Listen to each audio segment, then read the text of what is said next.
Well, greetings, ANZMapS members, colleagues from the National Library, visitors and friends. On behalf of ANZMapS, I'm pleased to welcome you to the first of our 2021 webinar series, Warping Historical Maps and Plans, Challenges and Opportunities for Crowdsourcing, Rectifying and Making Available Contemporary Maps.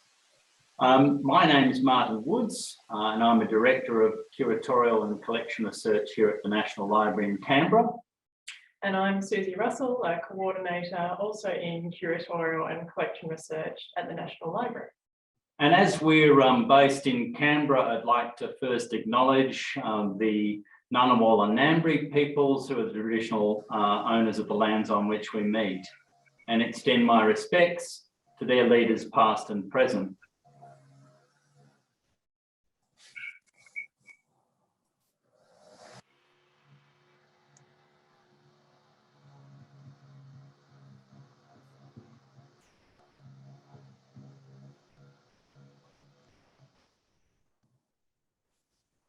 Okay, today, as the title suggests, we're focusing on recent developments in cultural institutions to make available historical maps in a contemporary mapping environment.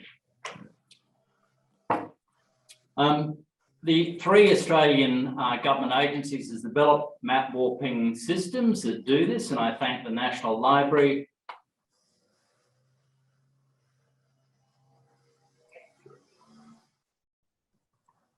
I'm just checking on the volume at the moment. I'm got a message here that I'm muted, so pardon me. I don't know why this is.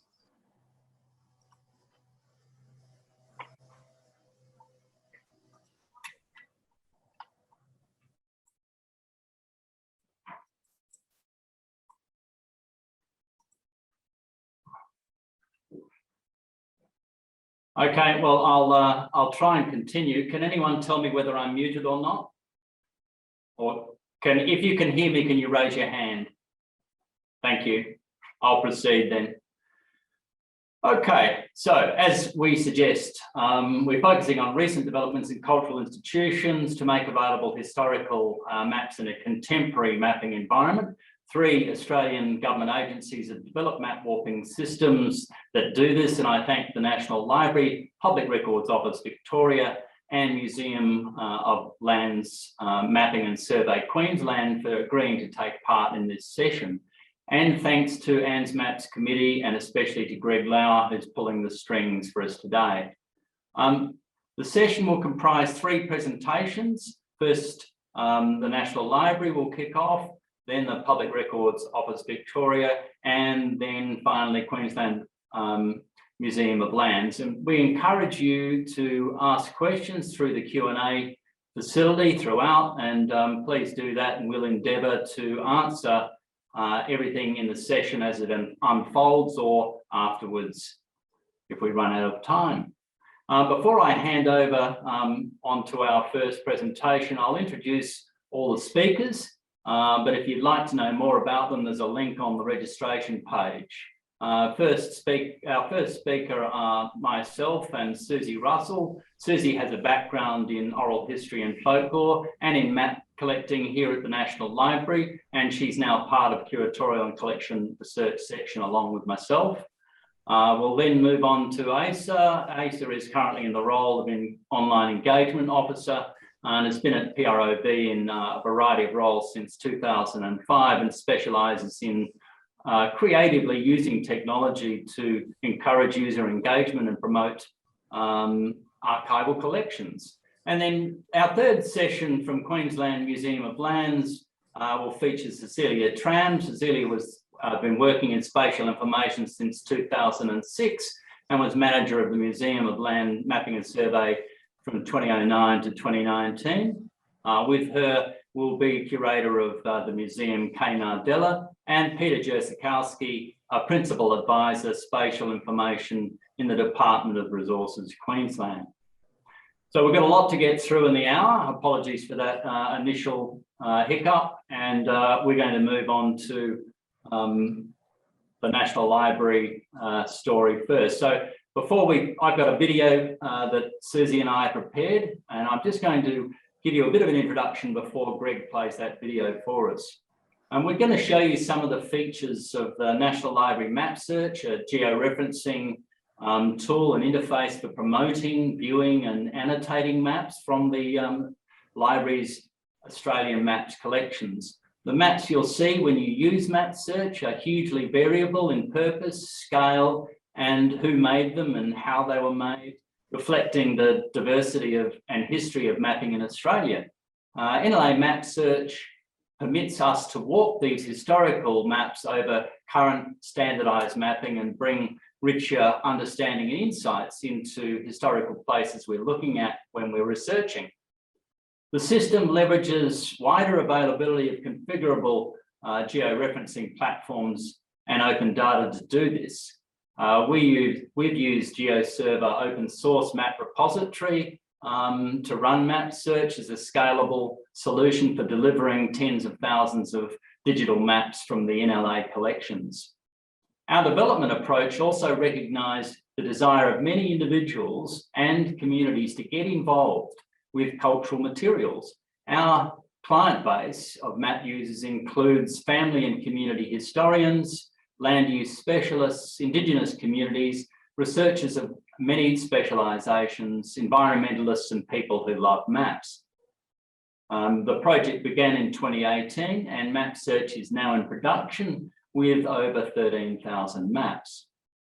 A big part of the project was to design the system so that the public could log in and georeference any map of interest to them, and we're pleased to say about 2/3 of them are now geo-rectified. So we're going to play a video of Map Search to show you some of the features. Thank you. Susie Russell, and we're both part of the curatorial and collection research section here at the National Library. We're very pleased to be demonstrating Map Search for you today. We're going to show you a few operations of the system. The project has been going for a couple of years, and we're really quite pleased now to be in production with about 13,000 map items. We're going to do a geo-rectification or geolocation of a standard map within the collection. And then we're going to do a couple of search operations and also show you a feature of Map Search, which is quite unique, which allows the user to annotate and describe features on the maps. So I'm going to start with a simple geo-rectification of a map of Golden. This is one we'd identified previously. You can see we have a gazetteer to help us with our decision making. And the map of, you can see the green ticks on each of the maps. It means that the geolocation has been verified by human hand or eye. And a lot of the maps are actually auto geo-rectified in the first instance. And perhaps we have time to talk about that another day. But right now it's about geolocating a map. This is the map that I decided wasn't accurate enough. I'll remove the Show Map Extents button, which gets rid of the bounding boxes.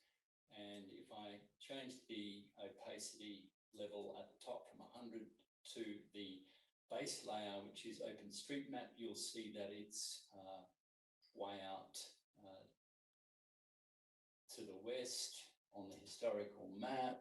And let's have another look just to confirm that it's the same right across the whole map. There's that sporting ground or facility, Victoria Park, and you can see that again it's too far to the left as you're looking at the screen on the historical map. So to rectify the map, I choose the geolocate map icon. It's telling me that this has been geolocated before, and each time, each geolocation operation, it will populate with 4 paddles, and we can see the paddles there, and I can already see what the problem is with paddle number 1. So I just choose 1 on the keyboard. 2 is more or less in the right place. We'll have to go in a bit closer to see if there's any problems with 3 and 4. you can use up to 8 paddles. So that's on Mary Street. So they're both on Mary Street, but that one's on the corner of Robinson.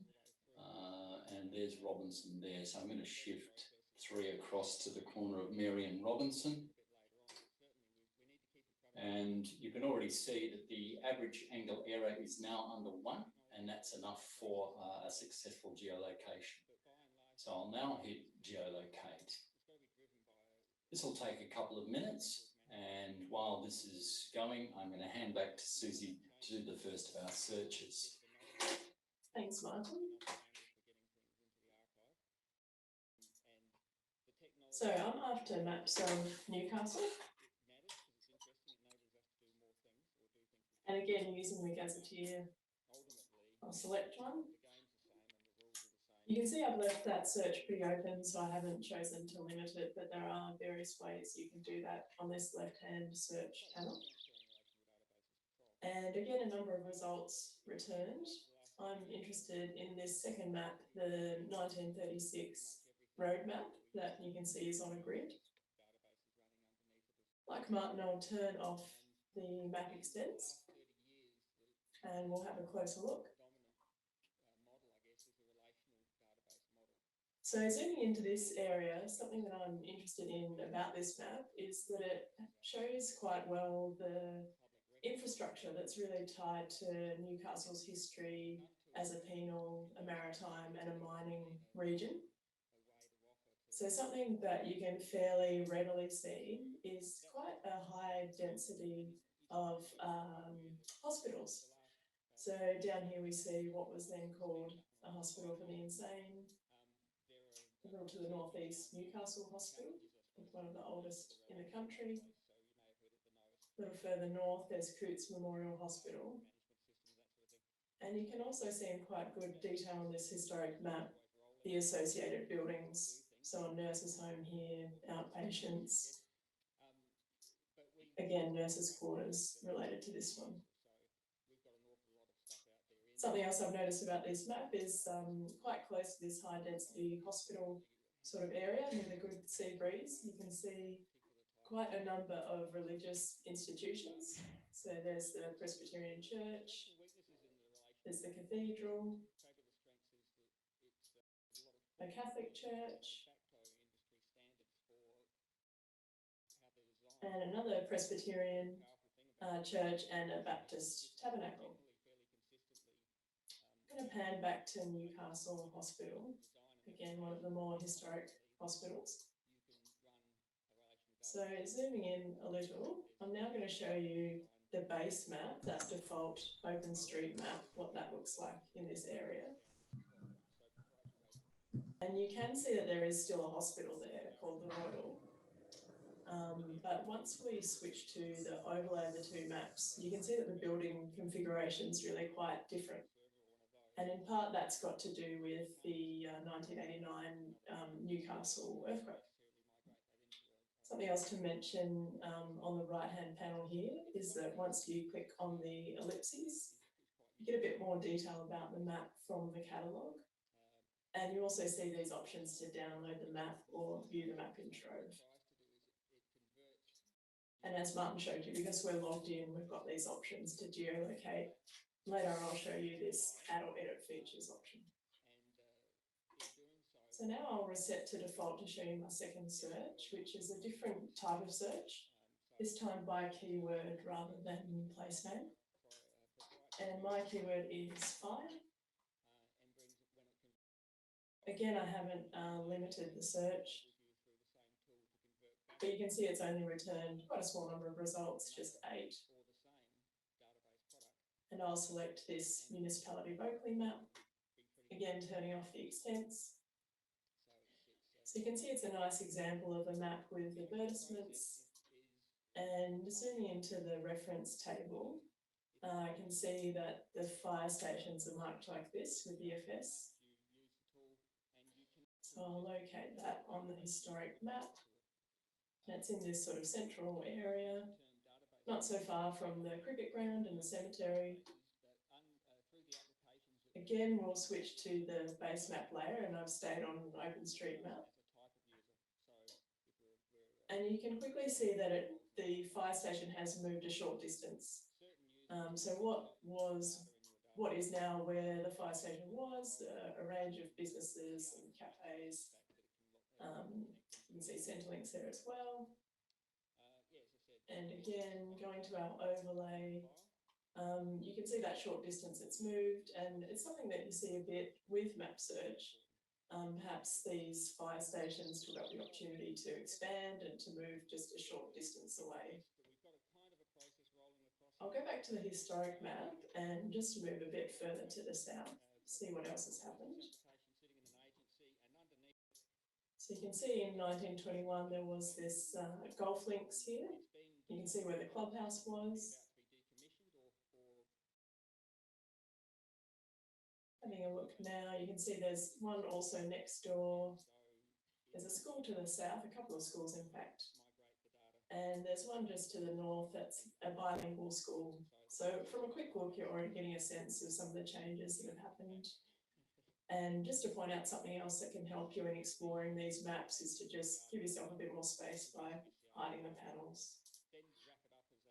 So now I'll hand back to Martin to see how that map is going.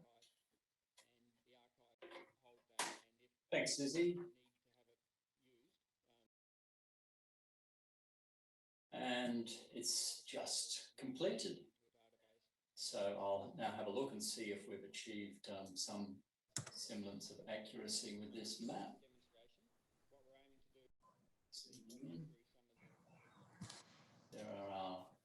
There's a lot of details. It's a very rich map, 1945, quite interesting. And in this case, you can even see on the map itself, it's been annotated by the user. And you do find this with maps in historical collections like this. It's not just the printed mapping itself, but it's also what people have had to say. And in this case, someone's actually added public health information, businesses other than shopping and so on. So maybe it was someone who was involved with health. The accuracy, considering how quickly we did it, is okay for the time being. I'll move down to the Victoria Park, which was our other telltale bit of infrastructure, and you can see that that's in the right place. So we've geolocated, really the public have geolocated over 2/3 of the maps in the Map Search system, and we're really grateful for that involvement. And so far, the feedback is that the map geolocation software works well, but we're always interested in your feedback. I'm going to hand back to Susie to show you another unique feature of Map Search, and that's how to annotate a map. Thanks, Martin. I'll just hop over here and reset to default. I'm also going to take a look at Goldman. But in fact, first, I'll just point out that once you hop over to the Features tab, you do have options to search by features. So you can see there's a fairly extensive list of feature types, and you could select one or multiple of those and then see what users have added so far by way of features on the historic maps. So that's something to explore. Moving back over to the Maps tab, I'll do my search of Goulburn. Again with the Gazetteer entry. And I'm going to take a look at this 1955 map. Extends off again. And once again, because we're logged in, the geolocation button is active, and we can see that the map has been geolocated. And the option to edit or add features is also active. So I'll click on that one. And you can see that someone's gone to town with this map, so to speak. There's a lot of features that have been added. And that's both in the form of the pins and the polygons as well. So from this window, you can see what someone has, or possibly various people have added to this map. You can take a look at the features that are already there. You can see that there's a way to add new features if there's one that hasn't yet been marked. But what I'm going to take a look at is, in fact, editing an existing feature. So you could either choose from the list there. In this case, I'm just going to zoom into the map and select the particular feature I'm interested in. And that's this smaller cemetery here. And I'll go into it and just take a look at what detail there is there. You can see there is already a bit of data there. There's one link that's been added from a newspaper article in Trove. What I'm going to do is add another link by doing that. So I will hop over to Trove and I'll see what we can find about Mortis Street Cemetery.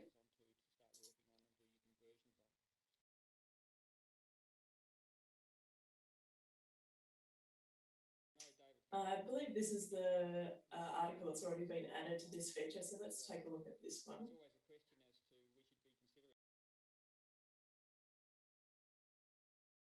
So you can see there's something here that's a bit of data about the age of the cemetery and comparing to some other features. So this is something that we could absolutely add to the feature. I'll just scroll up to the article identifier, copy that. I'll add it there. And I'll just have to decide what sort of title I'll give this. I'll mention that it has to do with the age of the cemetery. And obviously you've got free text there, so you can choose what you're going to, how you're going to describe that. There's also a notes field, as you can see. So I'll save that change. You can see that that has performed an action, but we've not yet finished saving completely. So there's one more option up here, which is to click on this button, and then you're all done. That's editing a feature, and you can see the same location, you add a new feature. So as Martin said, it's a really great opportunity here with the features side of things as well for various community groups to really, in a sense, annotate these historic maps in a manner and to really share their knowledge and their findings with other interested parties. Thanks, Susie. That is the end of this webinar on or video on map search by the National Library of Australia. Well, we're really pleased that they have the opportunity to show you some of the potential of map search in the short time that we have. The library plans to digitise over 30,000 Australian maps in the coming months, so the reach and range of uses that people can make of map search should increase along the way. And of course, I'll invite you to start using map search. We're very interested in your feedback, suggestions, and of course, geo-rectification efforts. And please annotate maps as we develop the system and load more maps. Thanks very much.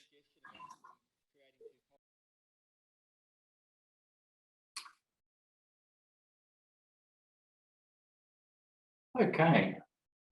I hope you, as the man in the video said, I hope you were able to glean a few things there about map search, and we're responding to questions at the moment. Thanks very much for your input, everybody, and also apologies for the Zoom output volume. If you can change the output volume, then please try that. We've tried that ourselves back here. That improves matters somewhat. I'm now going to hand over to Asa Letourneau for a discussion of PROV Map Warper. Thanks, Asa. Thank you.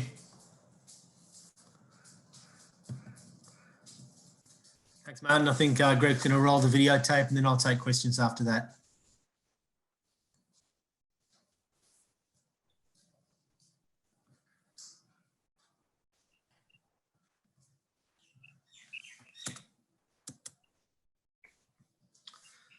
I think Greg's going to roll my videotape and then I'll be taking questions.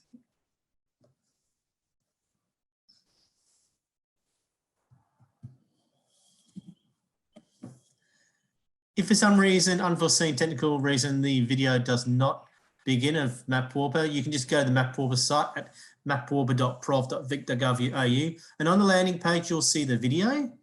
You can watch that in your own time in case we don't get it playing right now. Of course, I'm happy to take any questions you might have of MapWarper if you've had a look in your own time.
I apologise, everybody. I'm just trying to get this working. Just half a second, please.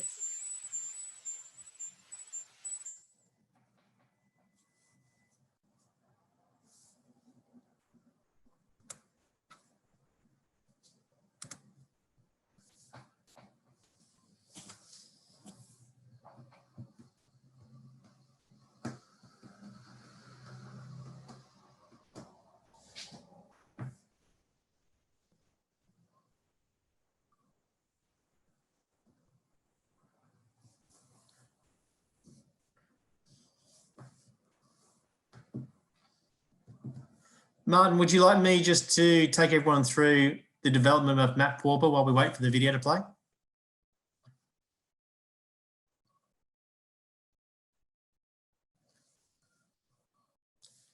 Okay, well, MapWarper really began about 2018 when my manager came to me and decided we needed some kind of a platform to show our historic maps and plans. We've literally got hundreds of series of parish plans and historical maps and plans going right back to about 1802. And we needed a platform to show them, but also make them searchable. The most important problem we had to solve was that no one knew the historic name for all these maps and plans. They knew the contemporary place name, but not the historic location name. So we wanted a system that allowed people to just put in a contemporary place name and come back with the historic map with the historic name. So I got in touch with Tim Waters in the UK, who developed MapWarper in the UK. And then he built a version of MapWarper for PROV, Public Record Office Victoria. And we basically just seeded the platform with about 5,000 parish plans that a very dedicated small team of about 8 volunteers created metadata for. And that was the original content for MapWarper. We've recently increased that by about 7,000 plus historic maps and plans from the historic plan series. And we now have about 12,000 maps in total, and about more than half of those have been rectified by the public. So it's a bit like Wikipedia. It's a big crowdsourcing platform where people can create an account, jump on, and then they can create those points which place the historic map or plan in its modern day location very accurately with the MapWarper software. The beauty of the MapWarper also is that you can simply put in a modern day location name like Richmond or Kew or Keilor or Melbourne, and you'll come back with all the historic named maps and plans for that area in their location as overlays. So it's a very simple tool for researchers to help the archive with, because we simply don't have the manpower, the women power to do that kind of work. But using the power of the crowd, we have enabled anyone with an internet connection to get on board with MapWarper and rectify or place literally thousands of maps and plans on our behalf. And it's a really sustainable way to do that going forward into the future. And if you jump onto mapwarper.prov.vic.gov.au right now, you'll get an idea of just kind of content we have on there. It's quite diverse and it's very easy to create an account and start warping those maps yourself. So you can view what's been placed and you can help place maps as well. There's the ability to export all the geospatial data from MapWarper. You can even, in one button click, go straight from MapWarper with a map to Google Maps and view everything in 3D. So you can literally swoop down onto a map at ground level and travel along it and see all the terrain as it changes in form. There's a fantastic map of the Hotham Hill Parish plan, and you can literally see the women's downhill run and just how the gradient that downhill run would have been for skiers going down that slope all those long years ago. So it's a fantastic tool for really getting an idea of what a map means. It's not just an original record on paper. It is a 3D object that relates to the real world. And it's very easy for people to see that using the MapWarper software. And that's basically the main functionality.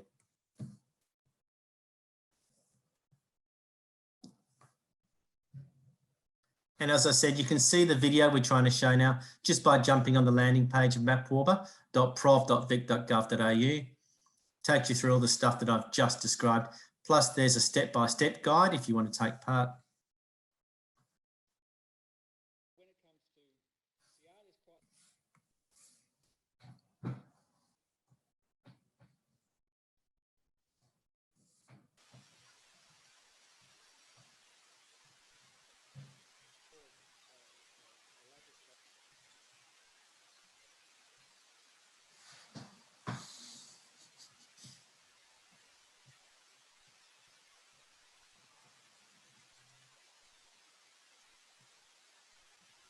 Okay, I'm hoping that we can get that video up, Asa. I'm really sorry that that hasn't happened. No, that's okay. As I said, it's very easy for everyone in the comfort of their own homes or office just to jump onto the MapWarper site landing page and look at that video. You can go, view it full screen, or you can view it on YouTube. Very easy to view there. I've enjoyed it a couple of times myself to try and get some ideas for how to improve our own service too, Asa. So appreciate that very much. Not a problem. Beautiful. I think, Greg, we might move on to Peter and the team. So if that's going to be viable at this stage, I think we should, as long as Peter and the team are ready, I can see you there, and move on. So I'll ask Greg to switch over to Peter and the team. Hi, I believe Greg has a video that we prepared earlier. Is that possible to play, Greg?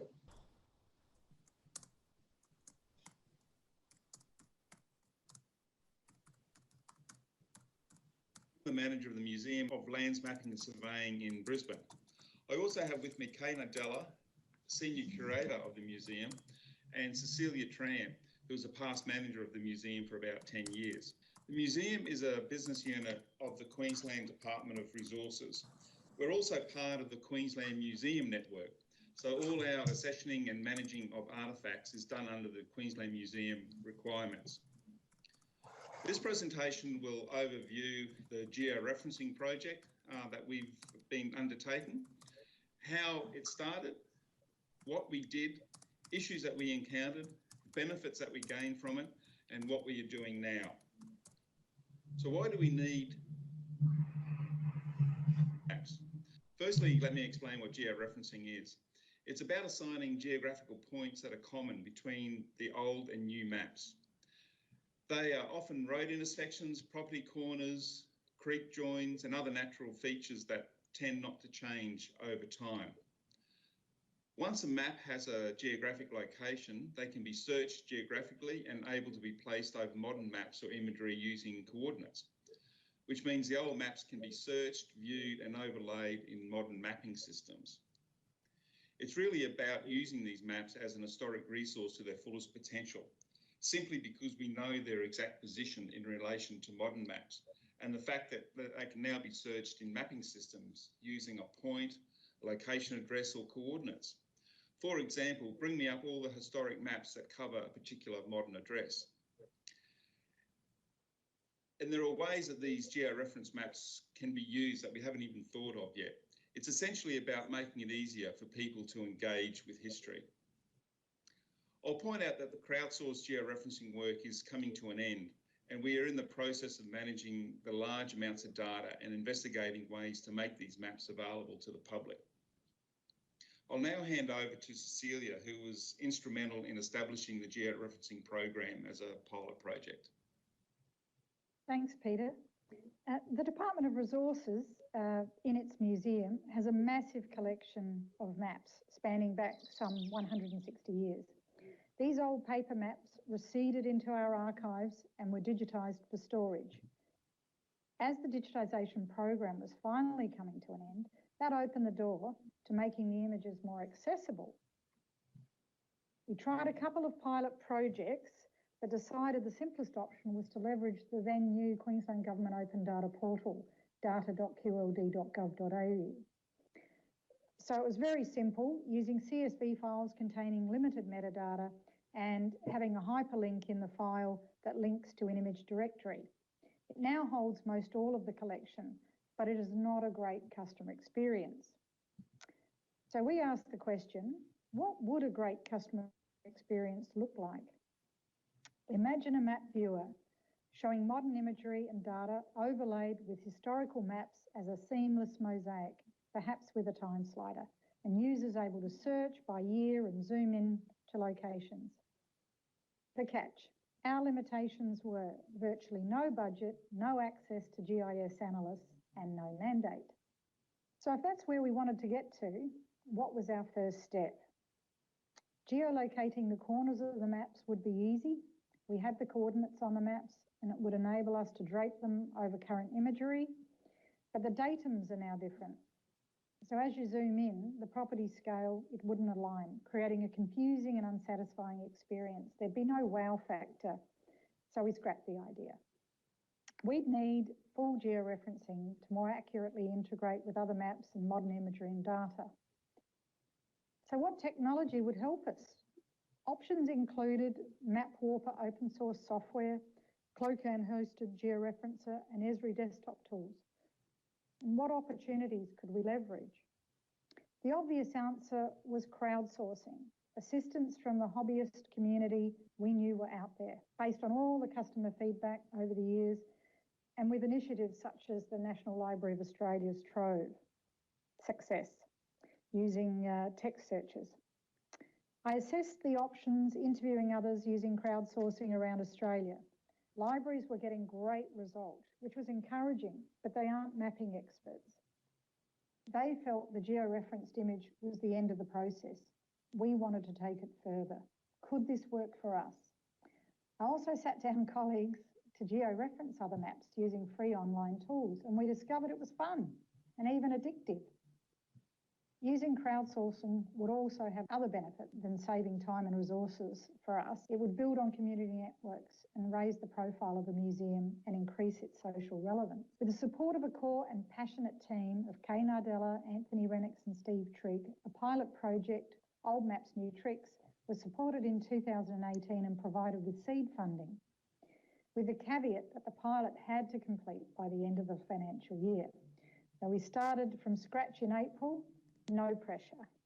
Some of our early challenges, we are a mapping agency and the lead agency for spatial information in Queensland. We needed to make sure that this methodology was best practice and enabled us to get the file format we needed, that was usable going forward, that we could require a sufficient number of reference points. And our online experience showed us that some websites were only requiring 3 reference points, for example. Another big question was, did people know what crowdsourcing was, and would the community get behind it enough to finish the project in time? We came up with a list of organisations as a backup to target, And we roped in our social media team to create some posts to coincide with the launch. We need to be able to retrieve the images from the site with associated metadata. So would the georeferencing tool let us do this? And did we have the capacity to then store the files because they were so large? The final question, and really the culmination of all our efforts, was how would we showcase what was achieved in a short time frame?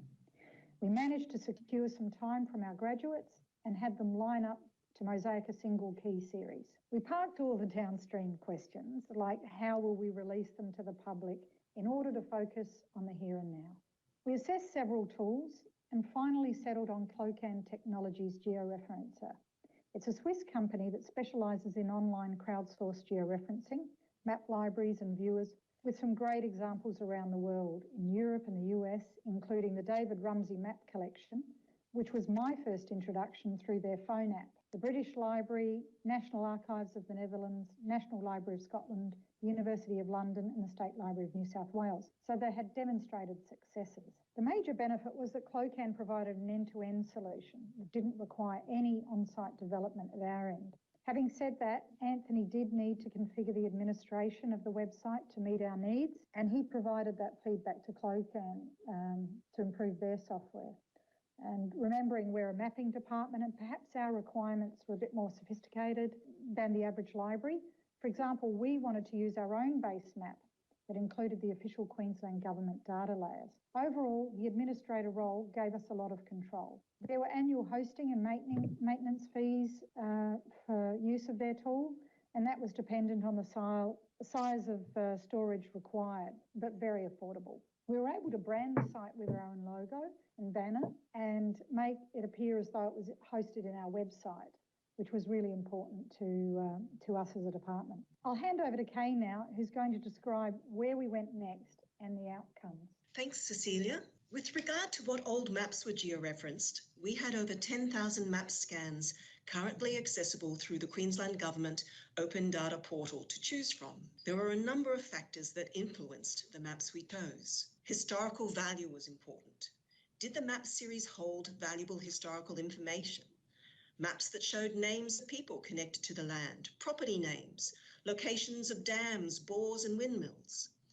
On this basis, we chose the earliest 1880s topographic maps and pastoral run map series, which capture the original cadastre amongst other series. We wanted to ensure we had coverage over all of Queensland. Capturing the different types of maps was also important, so we included cadastral, topographic and flood maps. We had to check whether any of our scanned map series had already been georeferenced to prevent any duplication of effort.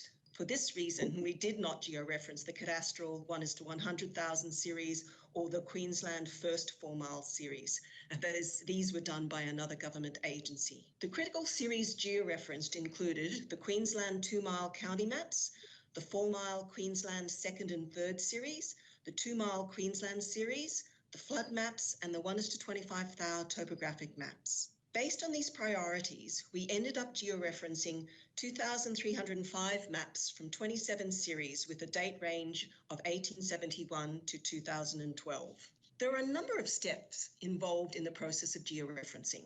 Preparation involved choosing the map series and creating TIFF files of the map scans. The final stage was creating a spreadsheet with required information for Qld, including ID, file name, title, publisher, publication date, physical width and height, and description. The second step was uploading the TIFF files to the Qld Georeferencer to create a collection. The spreadsheet was then used to populate the collection at the Georeferencer site. This made the scans available for georeferencing in our branded Qld site. To start georeferencing one of our maps, the community had to select the Fix the Location of the Map button. A random map was provided to them from one of the available collections.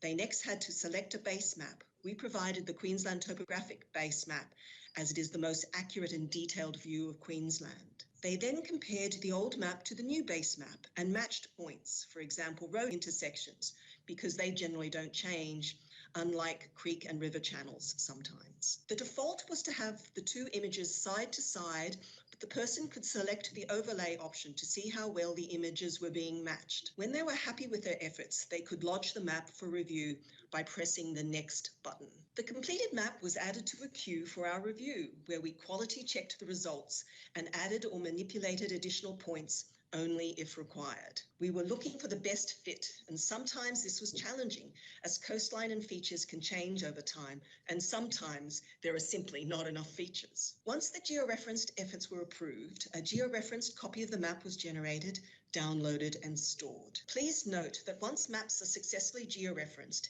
anyone can go to the Cloaken site, choose a map collection, select a map, and download their own copy of the georeferenced map. There were a number of challenges faced with the use of an external provider to assist with our georeferencing program. Communication was an issue. With Cloaken Industries being based in Switzerland, there was a 9-hour time difference which impacted on response time. For our contacts in the company, English was a second language, and this led to misunderstandings in communication. We had to think very carefully about how we drafted our questions. We found the system documentation lacked depth and sometimes difficult to understand. As email was our main type of contact, responses to service requests often took much longer than we expected, which slowed down the release of the next map series. In terms of outcomes, the pilot project was very successful. In fact, it exceeded our expectations with respect to community uptake. We had to stop doing social media posts because we couldn't keep up with the demand for maps. We were able to georeference 48 maps in the short time frame, and the size of those files was 3.6 gigabytes. The accuracy of the georeferencing enabled our graduates to successfully create a mosaic without further manipulation, and this mosaic was published as proof of concept web service and able to be viewed in the Queensland Globe. Because of the success of the pilot, the department decided to continue the program as core business to include additional series with historical value. As core business, 2,305 maps were georeferenced over a 2-year period, which equates to 96 maps a month being georeferenced by the community. The result is actually better than this because there were periods when we had no maps available due to issues with uploading new map series. This effort exceeded our expectation of 50 maps per month and meant that we finished our program sooner than we expected. We were intending, after the initial promotion of the program, to advertise it in a number of forums to encourage the take-up, but the support of the community was such that we never felt the need to seek additional support. There are a number of learnings from our program. Using an external provider, by using an external provider, the timeframes are not fully in your control. We were assuming that we would have a good community response, but that's not a given and would have a big impact potentially on the project delivery. While the majority of the work was done by the community, the preparation and review process did require our input. So when using crowdsourcing, be aware of this. Having our maps georeferenced and outsourcing the solution is a worthwhile outcome. It does not, however, complete the process. Additional steps are required with this information to add value and meet our original goals. Thanks, Kaye, for explaining that process. As the crowdsourcing part of our program comes to an end, we think the best way to make these maps available is through the Queensland Globe. Now, for those who haven't heard of the Queensland Globe, it is a digital spatial information resource with over 1,000 layers of spatial information, including such base information as property boundaries, location address, vegetation layers, imagery.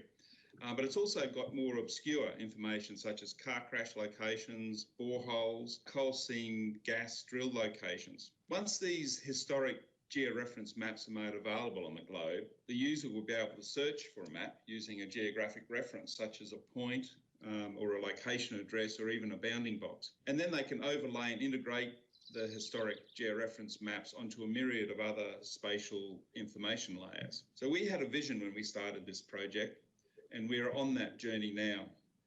We imagine these maps overlaid as a seamless mosaic with a time slider, and users will also be able to search by year and zoom into a location. These maps will allow the community to come up with their own creative uses, and we are making that happen. So to access the globe, just Google Queensland Globe and follow the links. For anyone in Brisbane or indeed visiting Brisbane, we encourage you to come up and visit the museum to see how surveyors and cartographers have contributed to Queensland's development. We're at 317 Edward Street, which is a very short walk from Central Station, and we're open Monday to Friday at 9:30 a.m. until 4 p.m. You can also follow us on social media through Land Queensland. We put up 4 or 5 quirky stories every month about our surveying and mapping history. You can also contact us by email and phone, and of course our website. The website also has a link to the virtual museum, where one can visit the museum from anywhere at any time, albeit virtually. It's been a pleasure doing this presentation, and on behalf of all of us at the Museum of Lands, Mapping and Surveying in Queensland, we thank you.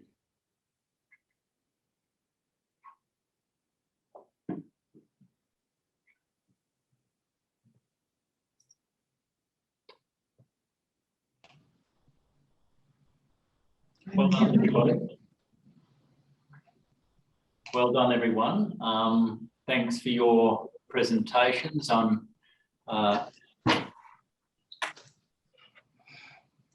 just going to round up now. I think we've answered. Camera's still. Camera's still activated.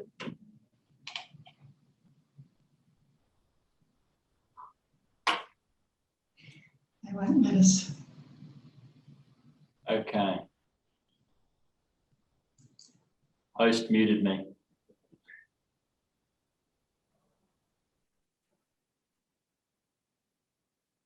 Trying to get me up. For some reason I can't get me.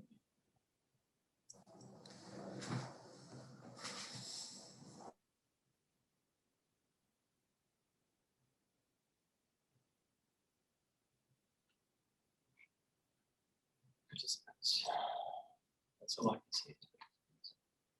You're okay to go, Mark? Thanks, Greg. That concludes the session. I believe we've answered the chat and Q&A. There may be one left, and I'm hoping that we can answer that one before we conclude. And if you've got questions and suggestions for any of the speakers regarding their map warping efforts and their websites, we've included those contact details in the link so that you can go to their websites and get in touch with them. And we look forward to future developments. And before we close, I'd like to thank again Public Records Office Victoria and Queensland Museum of Lands and National Library of Australia for making this webinar possible. It's great to see the developments and the uses made of historical maps and cultural materials of that sort. We're really starting to see those kinds of materials being leveraged by resources which really suit the material. I should mention as well that this is the first of several ANZMapS webinars for the year, and have a look at the ANZMapS website, anzmaps.gov.org, for any future events. And mention as well that in August, 25th of August at the State Library, New South Wales, ANZMapS is organising a real live event, we hope, Mapping the Pacific, which will examine the wayfinding knowledge of the Pacific and European exploration in the Pacific from the earliest times to the modern era. And it'll be open to cartographers, historians, map collectors, and anyone with an interest in maps. That's the 25th of August at the State Library of New South Wales, and there'll be an announcement on the ANZMapS website. Once again, apologies for the technical issues that we faced during this webinar, and I'm sure we'll be able to improve for the next one. Thanks very much.